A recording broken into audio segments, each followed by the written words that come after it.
Proverbs 21, verse 31. The horse is prepared for the day of battle, but victory belongs to the Lord. Belongs to the Lord is an archaic, which means old-fashioned term, and may confuse modern people. The New English Bible clarifies the meaning.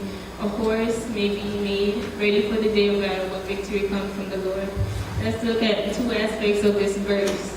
Although this verse is talking about just warfare, I believe that the principle of it can be applied in many other contexts. For example, if you have a tiny lawn mowing business and you could adopt this verse as a company motto, you would say, the mower is prepared for the day of work, but profit belongs to the Lord.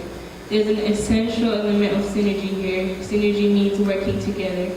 And in this case, humans prepare the horse and do the hard work in battle, while God provides the victory. Similarly, God feeds the birds in Matthew 6:25, verse 34. They are as dependent upon Him for food as we are dependent upon Him for victory. But they don't sit there and wait for food to fall into their beaks. They have to work for their worms. As far as we're sentient and attentive, they might have their own version of Proverbs 21, verse 31. The feathers are prepared for the day of foraging, but food comes from the Lord. In military language, God is our force multiplier. We make a forceful effort, and God multiplies our puny efforts in order to make them successful. Everything that humans do is puny compared to what the Creator of the universe does. Job 38, verse 1. Speak. The law of synergy appears in the Bible in Matthew 18, verse 20.